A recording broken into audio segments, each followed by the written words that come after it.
The 95th Academy Award nominations are here, which means it is time to break it all down, the surprises, the snubs, and the predictions for this year's ceremony. And who better to do that for us than ABC News contributors Mike Muse and Kelley L. Thank you to the both of you. Oh, good. Thanks for having us. You're so excited. We're excited. Just throwing papers in the air. She's always tossing stuff. Yeah, it's one big party.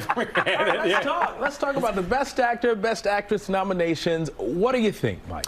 I'm super excited for this year's Oscars. I think we have a wide range of diversity, a wide range of talent. I think it was always going to be the big question, and diversity is always going to be the elephant in the room. But I think this year proved it. We have representation in almost every single category, in particular major categories from Black Americans, and also too from the AAPI community, which is really strong and really great. One big surprise, I guess, we've all been looking for when it comes to like the Best Actor. The one that kind of surprised me a little bit was obviously Austin Butler was a lock, Colin Farrell was a lock, Brendan Fraser was a lock, and Bill Nye was a lock. Paul Mescal, I was really happy to see him sneak in there. I thought that fifth slot was going to go to Jeremy Pope or to Tom Hanks, but it's really great to see Jeremy get in there. Some people thought Tom Cruise might have made the cut since they were doing a lot of big blockbusters this year.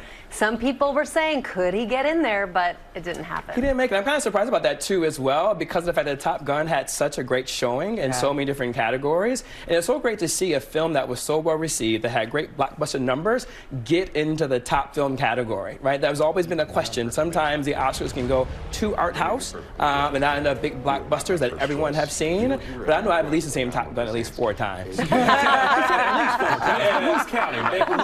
Minimum 4 times. And before we move on, we have to talk Viola Davis. Wasn't she a little bit of a snub? She was. I mean, wow. I'm really glad you're the expert here. I see you. There's always 5. So I'm going to keep it with the big 5, right? There's always like these 5, right? And so we knew Cate Blanchett was going to be a lock. We knew Michelle Williams, although I didn't know she was going to be supporting or for lead, but they did give it to her for lead. Michelle Yeoh, I mean, come on. Like, she is a lock. And Anne de Armas, she was actually going to be a lock too as well. That 5th one, we thought either maybe Viola Davis or Danielle Detweiler would come in and take that spot. But incoming surprise sneak attack coming off the back is Andrea Riseborough with Tooth Leslie.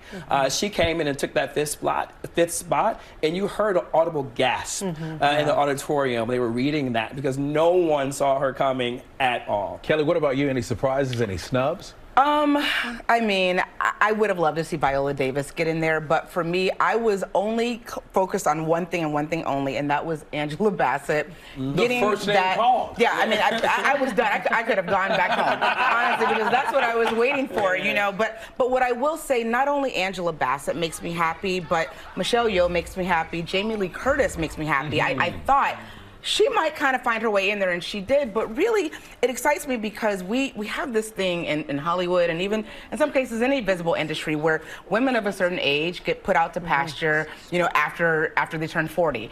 And these are the new Golden Girls, and they do not look like what we have told everyone else that women in their 60s should look like. They look fantastic. They are magazine cover stars. They're talented actors, and they're getting their flowers and just due, and it makes me feel really good to see Say it louder for the people in the back. Listen. Do you 60 where?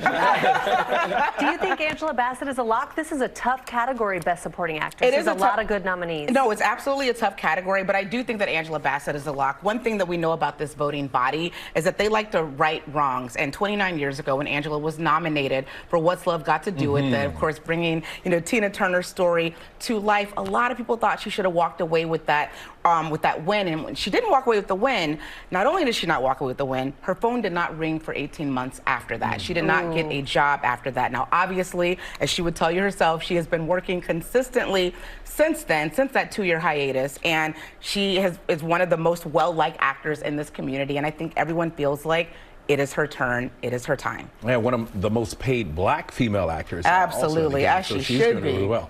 All right, let's talk about predictions right here. Kelley, let's start with you. Yeah. Who would you like to see take home the gold for the Best Picture?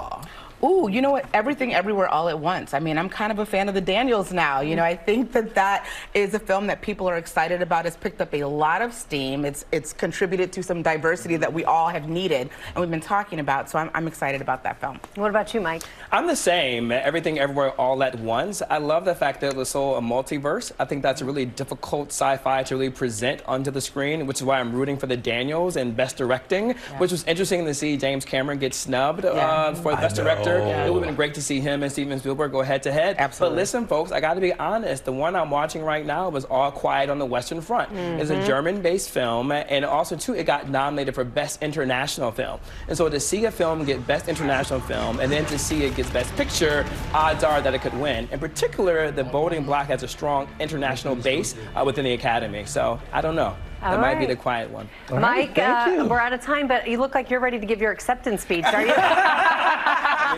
know, Rihanna, you always have that one friend that says, I'm just going to come. I'm going to show up normal. Look at this. First going to answer God who's head of my life. For raising me to be this great man that I am today. Can't do it without you, Mom. Kelley L. Carter, Mike Muse, thank you both so much for joining us today. Thank you. Can't wait for the 95th Annual Academy Awards. They air March 12th right here on ABC.